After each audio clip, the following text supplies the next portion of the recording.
What's going on, everyone? This is Kevin here from Smartphone Review Pro, and in this video, we're going to be going over Samsung Galaxy A42 5G tips and tricks and hidden features. So let's go over a list of different things that you need to know about the phone. Now, the first thing I want to show you is how to get a battery percentage in the upper right corner of the phone. So by default, we just have the icon for the battery, and it does give you an idea of how much charge is left in the phone, but nothing's more precise and accurate than having the actual percentage in the corner at all times. So to do this, you're going to pull down the shade, you're going to go to the settings, you're going to go to search and type in battery, and you'll see right here, show battery percentage. Tap on that, and then tap on it again, and now it doesn't matter where you go throughout the operating system, you're going to have the battery percentage in the corner at all times. So that's definitely very helpful. Now, in addition to that, go to battery under device care, and we have some interesting options here. So the first one is battery usage. And by going to this, you can see how much battery you're consuming on a regular basis. You'll also see as well which apps are consuming the most amount of battery too. So if it does seem like the battery on the phone is depleting faster than you expect it to, then you can see here which apps specifically are using the most amount of battery. Now going back here, we also have some power management modes. So tap on power mode and you'll see that we have three different options. So there's optimized, and by going to optimized, you're going to be getting the recommended balance of performance and battery life. There's also medium power saving, and by going to that, you're going to extend the battery life by limiting some functions. There's also maximum power saving, which will save you as much battery life as possible, which is pretty awesome as well. And in addition to that, there's adaptive power saving. So by doing this, you're going to set the power mode automatically based on your usage patterns to save power when it's not needed. And apparently by doing this, it can turn off 5G. So as you use the phone more and more, you're going to get a better idea of if you even need to worry about these various power modes. Of course, if you go through the entire day and you've still got 50-40% left on the phone, then you probably don't even have to worry about any of this. But these are some different options for you if you do notice that you run out of battery faster than you expect. Now, thankfully, with the A42 5G, we do have a really large 5,000 milliamp hour battery, so the likelihood of you running into any battery issues is probably pretty small. Now, moving on, the next thing that I want to show you here is how to hide certain apps in the app drawer. Now, I'm definitely a big fan of the app drawer, as it does show you all the various apps that you have installed, but if you do want to clean it up further, or if there are certain icons that you just don't want to see at all, then it is pretty easy to hide them. So in this demonstration here, we're going to hide Facebook. So what you're going to do is go to the upper right corner, tap on those three dots, go to home screen settings, then from here scroll to the bottom, and then go to hide apps. And then from here, you have a list of all your different apps. So again, we're going to hide Facebook for this example. So tap on Facebook, and you can see it's now in the list of hidden apps. So tap on done. And now, going back to the app drawer here, there is no Facebook to be found anywhere. And in addition to that, I originally had Facebook on my home screen, and that has disappeared as well. So this is a really cool way to clean things up and hide certain apps that you don't want to have present on either the home screen or in the app drawer. And then to get this back, you just do the same process. So tap on those three buttons, go to home screen settings, scroll down to the bottom, go to hide apps, and then you're going to see all of your hidden apps right here. So we're going to remove Facebook, tap on done, and then now when you go back, you can see Facebook has been added once again. Now it doesn't put it right back where it was before, unfortunately, and to get it back on the home screen, you are going to have to re-add it. So there it is again, but that's how you hide apps with the Samsung Galaxy A42 5G. Now with the A42 5G, we do have the app edge on the right side of the device. Now I think this feature is pretty cool. Essentially in this little almost notch type of thing here, you just swipe over and the app edge will appear. Now there are some different ways to customize this, so I'll show you that right now, and then I'll show you how to remove it completely. But to customize it, you're going to tap on this gear right here. And then from here, we have a bunch of different options. So you can add contacts, you can add apps, You can add different tasks here instead. You can add the weather, tools, different reminders. So there are a bunch of different options, and it looks like there's even more in the Galaxy store. But then up top here, you do have the option to turn off the edge panel completely. So now it's off, and now you won't see it on the right side of the phone anymore.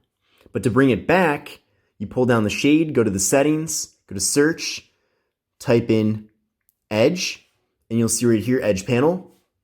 And then you can turn it back on once again. So I think it's a nice feature to have, but if you do find yourself not using it and you do want to get rid of this little side indentation, then you do have the ability to remove it completely. Now on the Galaxy A42 5G, we do have a pretty nice presentation here when it comes to the lock screen. However, you can further customize this. So to change it, you're going to pull down the shade, go to the settings, go to search, you're going to type in lock screen, and then you'll see right here lock screen type, tap on that, and then you'll see clock style, tap on that, and then now we have a bunch of different ways that we can customize this clock style. So this is the default right here. You can actually change up the colors of that as well. So if you want to give it an adaptive color, you can have it do that. You can also pick certain colors as well. So there's blue, red, yellow. There's also some rainbow gradients as well. And then there's also a full color palette here too, so that you can customize things even further. But we're going to switch that back to adaptive for now.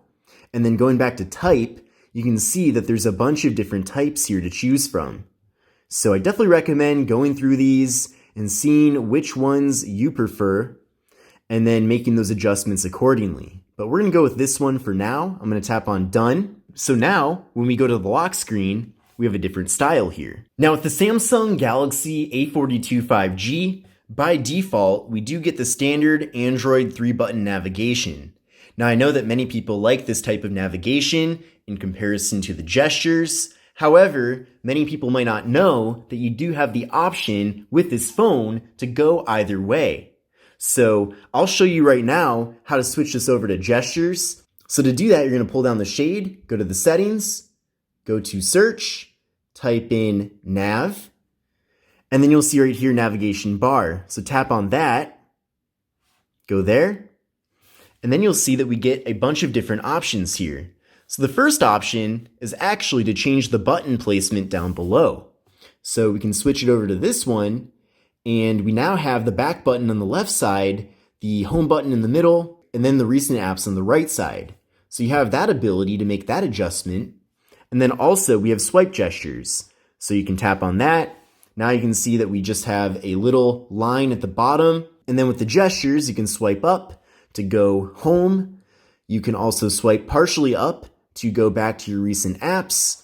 And then you can swipe from the side to go back. So that's pretty awesome as well. There's also some other customization options here too. So we can go to more options. So we actually have the ability to adjust the sensitivity of the swipes, but also we can go over to swipe from bottom, and then we have 3 little lines at the bottom here now. And then instead of doing a gesture from the side to go back, and then a partial gesture up to go to your recent apps, each individual line here represents each of the 3 traditional Android navigation buttons. So for example, on the left side here, swiping up will take you to your recent apps. Swiping from the center will take you home. And then swiping on the one on the right will take you back. So you definitely get a lot of different options here when it comes to navigating around the phone. And what I recommend doing is trying out everything that's offered here to really see what best fits your needs. Now this next tip that I'm going to show you is called side key. So pull down the shade, go to the settings, go to search, type in side, and you'll see right here side key. And then go to side key. So there's a couple of things. First thing is, by default, side key is enabled. And in addition to that, it's enabled so that if you double press on the power button, it's going to pull up the camera.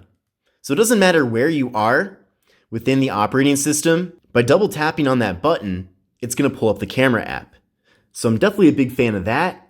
However, you also have the ability to customize the button so that if you double tap on it, it will pull up any app of your choice. In addition to that, it can also activate some different functions, like the flashlight, for example. So definitely really cool that we have this ability to customize this. But in this demonstration, let's have it now pull up Instagram.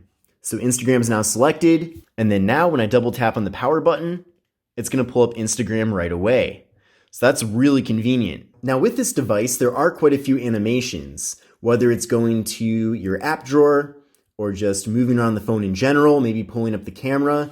There are definitely some animations here. Now to give it the effect of being faster, you do have the ability to remove those animations. So type in animation, and you'll see right here we have some different options. So under advanced features, there's reduce animations, and then under accessibility, we have remove animations. So let's first reduce the animations. So there we go right there, reduce animations.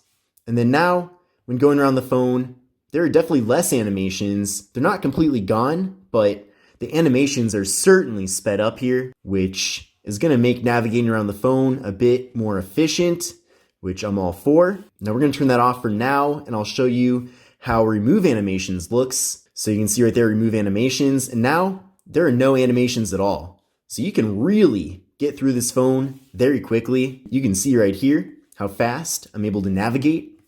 So we're gonna turn that off for now, but those are two different methods to make the device run a bit faster and more efficient. I'm gonna be showing you how to get pop-up view for video. So we're in YouTube right now, and basically what I want is that when you're in other parts of the operating system, the video will pop up. So to do this, you're gonna have to already pull up the YouTube app and then go to your recent apps. And then when you see YouTube right here, hold your finger over the logo up at the top and then go to open in pop-up view. So now we have almost like a mini app here that you're able to move around, which is pretty cool. You can even scroll through and everything, but we are able to resize this to just the size of the video. And then you can go ahead and play that video here. And meanwhile, you can go through the phone and do whatever you would typically do. Now, in addition to that, we have some transparency options as well. So we can make things a little bit transparent so that you're still able to see what's going on behind the video, but at the same time, you can still watch the video too. So that's pretty awesome as well. And then if you want to get out of this, you can just tap on the X in the corner. This next feature is pretty awesome as well. It's called Dual Messenger. So for certain apps that are compatible, like Snapchat and Facebook, you're actually able to install a second copy of those apps, and you're able to sign in on a different account. For example, with Snapchat, there is no multi-account support, but with Dual Messenger, you can install 2 copies of that. So pull down the shade, go to the settings, type in Dual, and you're gonna see right there, Dual Messenger. And there it is. And you can see that actually Snapchat, Facebook, and Facebook Messenger are all compatible with this. So as you install different apps on your phone, the ones that are compatible are gonna pop up here. But then if you do want to install a second copy of any of those apps, all you have to do is activate Dual Messenger and the second copy will install. And for the final tip in this video, I'm going to be showing you device care. So it doesn't matter what phone you use, the more clutter that is on the device, the more likely it is to slow down. So Samsung does have a pretty cool feature here called device care that I definitely think you should be aware of. So go to the settings, go to the search, type in device care. There it is right there, device care. So by going to device care, it will run through a variety of different things on the phone, and then it will come up with a list of things that need changed to better optimize the device. Now, if your phone seems to be running fine for you, then you don't necessarily have to do this very often. But if you do want your phone to run as fast as it possibly can and as efficiently as well, then I recommend doing this about once every 2 weeks. But basically, all you gotta do is just tap on Optimize Now, and it's now gonna optimize the phone. So it is closing out some background apps, for example, and it's now 100% optimized. So tap on Done, and then now everything is all good. So that's definitely something that you're gonna wanna keep in mind, especially if your phone seems to be running slower. But I hope you enjoyed these tips and tricks and hidden features about the Samsung Galaxy A42 5G. If you liked the video, definitely give it a thumbs up. But this is Kevin here. I hope you enjoyed it, and I will see you in the next one.